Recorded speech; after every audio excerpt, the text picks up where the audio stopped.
It's a quick question, hopefully, about how do I optimize Anki?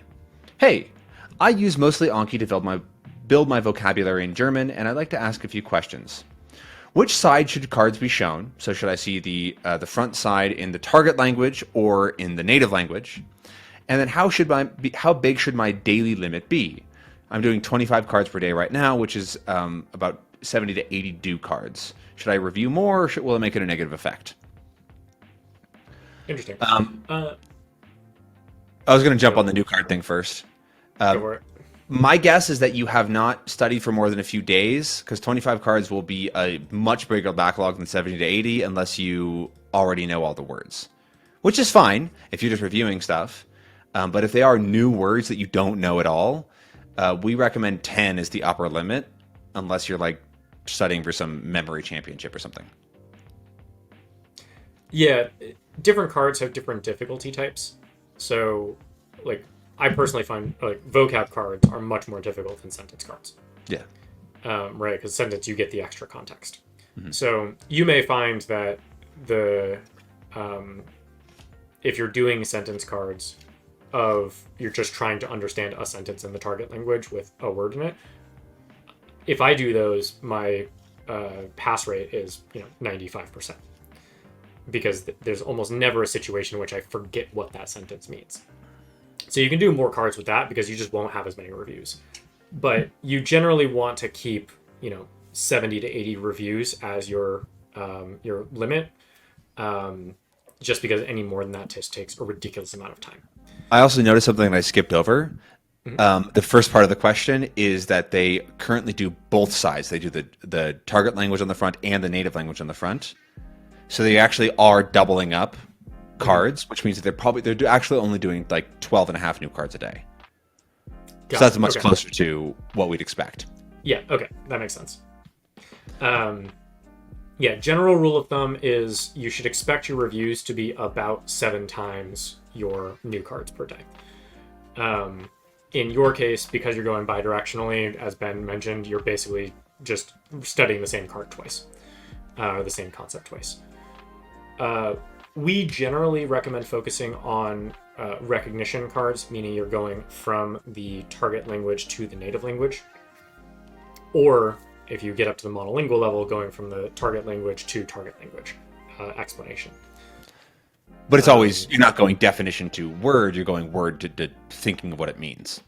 Right. So going from definition to word, or going from native language to target language, those are called production cards. There's also closed cards, which are a different form of production cards. Those are, just making up some random numbers, let's say that they are 50% more difficult than a recognition card. We generally recommend focusing on recognition because it's important to build up your recognition ability and your passive vocabulary in the language in order to understand. And through that process, you get a bunch of production ability for free.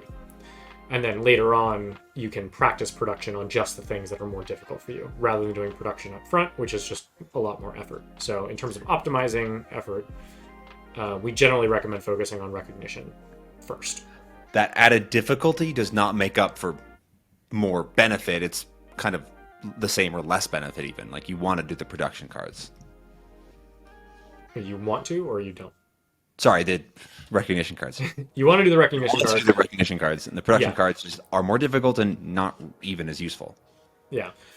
This really depends, though, on where in the process you are. If you're Yeah. early on in the process, definitely recognition. If you're later on in the process, more production is fine.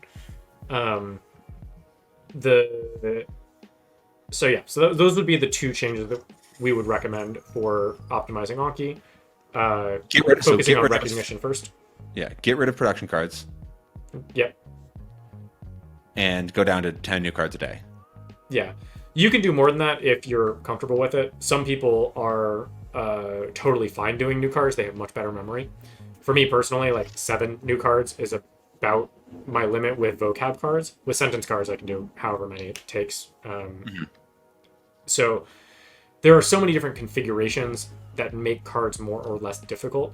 I would recommend focusing on the review total as your target. A way to improve that is also FSRS on the newer versions of Anki, which uses a slightly updated algorithm, which reduces the review load while keeping your memory rates the same or higher. And you can you click on the little gear next to the deck, scroll all the way down, and there's just a thing that says FSRS. You check it, and it will turn on. You could optimize it, but yeah, that's sort of beyond what you actually need for it to be really useful. I found after turning on FSRS is that I can.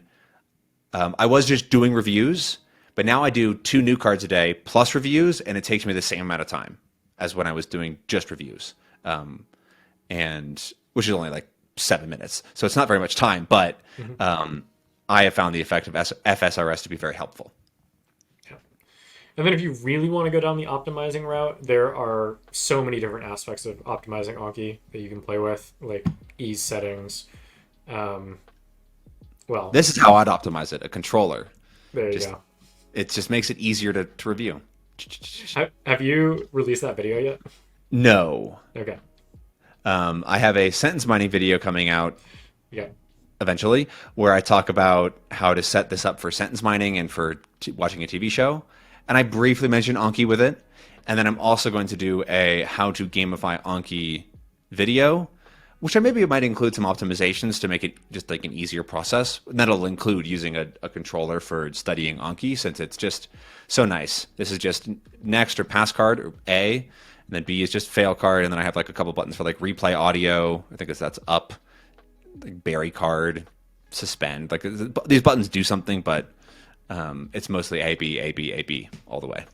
Yeah, yeah. So there's ways to optimize Anki's algorithm, and then there are ways to optimize your experience with Anki. Yeah. So controller optimize the experience. What I do is I have on my phone swipe left, swipe right, like basically dating app Tinder style.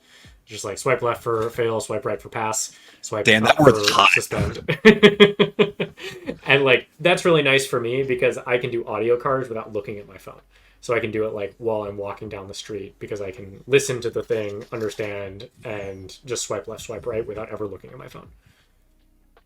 I do have a tutorial on how to set those swipes up in, I think, my 30-minute Anki video, which is just a bunch of like how to make Anki work for you stuff. So if you want to set up swipes on your phone, I have that for both Android and iOS in that video.